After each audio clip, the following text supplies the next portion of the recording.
السلام عليكم البنات، كيف دايرين؟ لاباس عليكم؟ بخير. كنتمنى ان شاء الله تكونوا بصحه جيده وتلقاكم هذا الفيديو في احوال جيده وبصحه وعافيه ان شاء الله. اليوم قبل ما نشارك معكم الوصفه ديال او بعض الخلطات في هذا البرد، كما كنعرفوا هذا العام دخل عندنا البرد قاسح بزاف. كنتمنى منكم انكم تبارطاجيو الفيديو وديروا لايك وتشتركوا في القناه ديالي باش تزيدوا بيا لقدام ان شاء الله وتدعموني وتساعدوني على بركه الله. اليوم جبت لكم وصفه خاصه بالكحه، وصفه يا البنات انا شخصيا كنجربها مع ولدي وكيلقى عليها نتيجه واستحسان زوين. هاد الوصفه يا البنات فيها العسل والفوائد ديال العسل، ومن لا يعرف العسل الفوائد ديالو الكثيره تبارك الله ما شاء الله.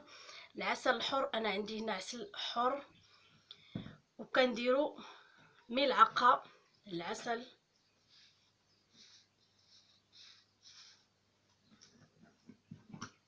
هانتوما كيف كتشوفوا البنات. كناخذوا ملعقه من العسل. من الاحسن كندير كل نهار، كندير كميه اللي كنستعملها كل ليله، يعني ما كنحطش يبقى نخزنه، لا كنقاد كل نهار الكميه اللي غادي تكفيني.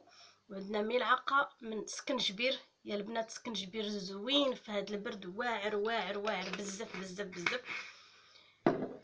كنشدهم يا البنات، كنخلطوا هاد المكونات، هاد جوج مكونين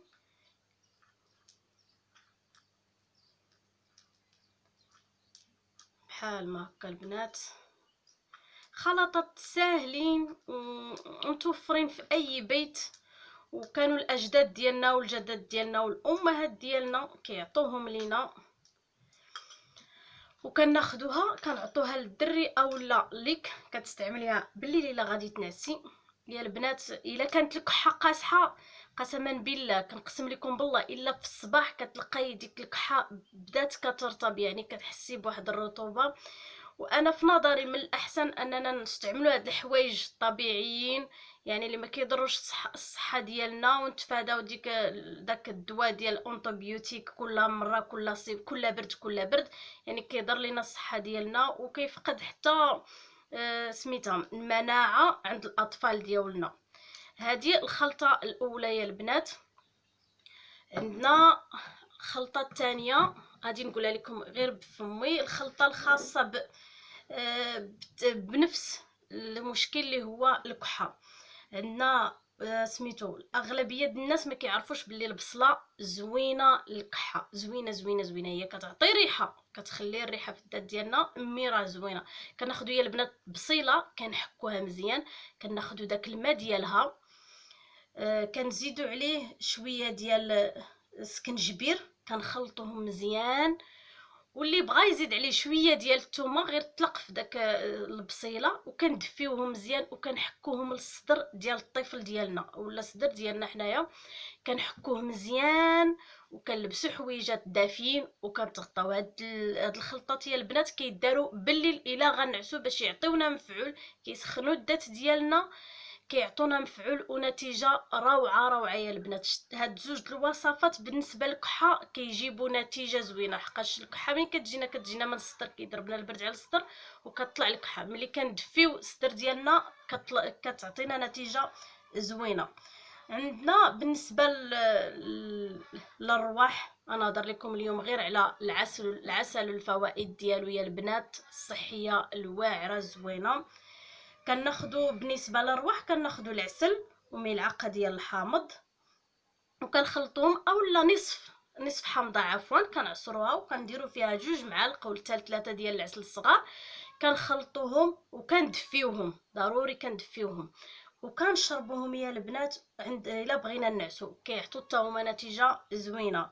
عندنا ثاني كناخذوا الحليب مع هولس، 2 هولس، راه هولس عندنا حنا معروف في المغرب كلشي كيستعملوا في البرد، هولس مع سكنجبير. كنطيبوا الحليب مزيان، كنرميو فيه 2 هولسات اولا 3، وكنزيدوا عليه شويه ديال السكنجبير وكنشربوا يا البنات وكندفاو. هاد الخلطات يا البنات خلطات زوينه مجربه، كلشي المغاربه كيعرفوهم، يعني كلشي كيستعملهم. انا غير بغيت نشاركهم معكم ونقول لكم باللي راه كيعطيو نتيجه. انا شخصيا كنجربهم راسي اولا كنجربهم الابن ديالي وكيعطيو نتيجه زوينه. بالنسبه للحلاقم